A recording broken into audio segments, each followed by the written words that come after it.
There's always a lot of debate when it comes to piecing together a concise history on the origins of experimental electronic music, especially with the likes of noise and industrial. The debates of who were first, who and what was the most influential, and what even is or could be considered proto-industrial or proto-noise, if that even is a thing at all, have been heavy on the curious minds of fans and critics alike. However, once one takes a deep dive into the genre and listening to the music and artist, one certain track is constantly being covered, and its themes and sounds can still be profoundly felt even in some of today's modern electronic music. A song that has been covered more than 100 times, and by many well-known names within the scene. Few tracks have had the same impact on synth and industrial music than Daniel Miller's 1978 single, Warm Leatherette. Now, here is my own take in honor of Miller's genius.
In 1971, a groundbreaking dystopian film was released that would go on to showcase how powerful and influential a synth score could really be within a film. That film was Stanley Kubrick's A Clockwork Orange, based on the 1962 novel of the same name by Anthony Burgess. Again, not only were the visual and story aspects striking, but the heavy Moog score was something that many had never even experienced before.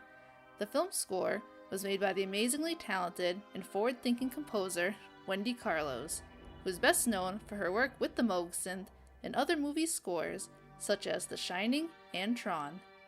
This score had a profound influence on many young musicians who now wanted to see what kind of music they could make with the synth themselves. One of the many musicians her soundtrack had influenced was a young Englishman by the name of Daniel Miller. However, even beyond just Kubrick's film score, and England's burgeoning synthpop and industrial scene, The biggest influence for Miller came in the form of an infamous novel. That novel was J.G. Ballard's 1973 surreal fetish drama, Crash. Miller had originally wanted to create his own screenplay for the book, but then decided to encapsulate the themes of the novel within a track. That track becoming Warm Leatherette. The novel and song explores the theme of the fetish symphorophilia, or the pleasure derived from witnessing a tragedy, like a fire or an accident, with the novel focusing on car crashes as well as the fetishizing of scars and flesh merging with machinery. The novel was heavily controversial at the time for depicting such explicit passages of fetishism involving car-related deaths and sex. The story itself follows a man's sexual awakening after being in a near-fatal car crash and becoming involved with a group of people who have also fell into this lifestyle, including his own wife and the woman who was also involved in his car crash.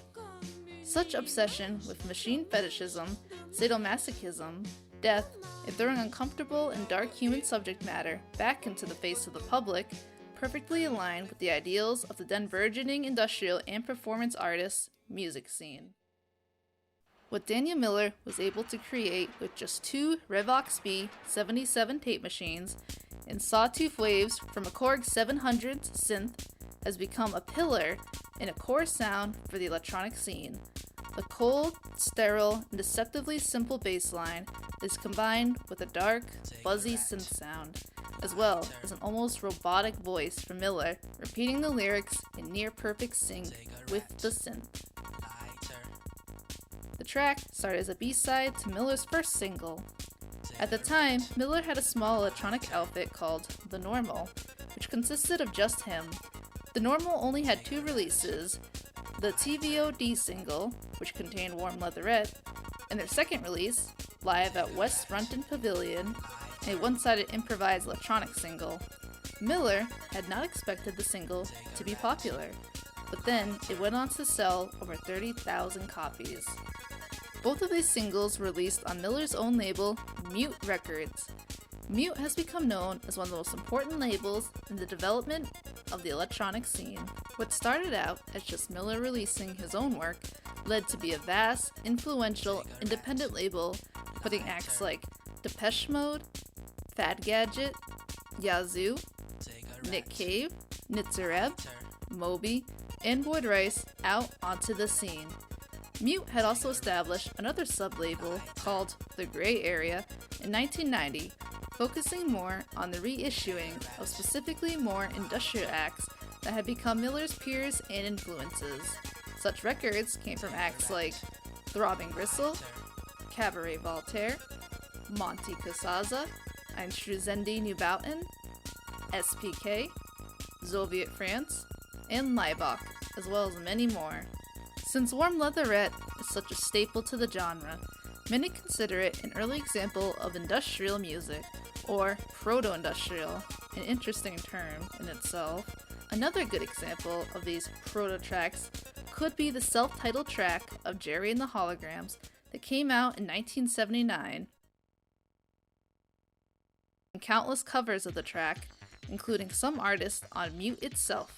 Many of these covers come from highly respected artists within the scene, which only helps to prove how influential and strong the legacy of this one track, Warm Leatherette, has become. This is way too huge a list for me to completely go over for you, but the track itself has a Wikipedia page that does a decent job at listing a good amount of them. There are also people who have made lists specifically for the track on Discogs.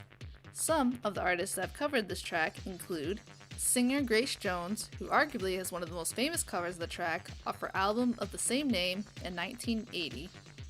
Yugoslavian industrial act Laibach covered this song in German called Warm Leatherette at the end of their set at the Mute Records Short Circuit Festival at the Roadhouse in London.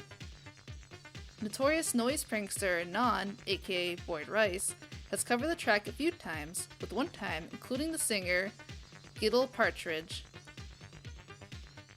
Experimental Berlin performance artist Die Todlich Doris has released their own cover on a 2000 CD compilation. Multi-instrumentalist and actress Susie Quattro released a version within her 2014 4-CD box set, The Girl from Detroit City. Eccentric no-wave, noise rock, soundtrack, and industrial artist J.G. Thirlwell covered the track for a 2008 compilation called Recovery off of Fractured Recordings. Artists Trent Reznor, Peter Murphy, Twiggy, and Atticus Ross covered this song live on the radio in Boston in June 2006.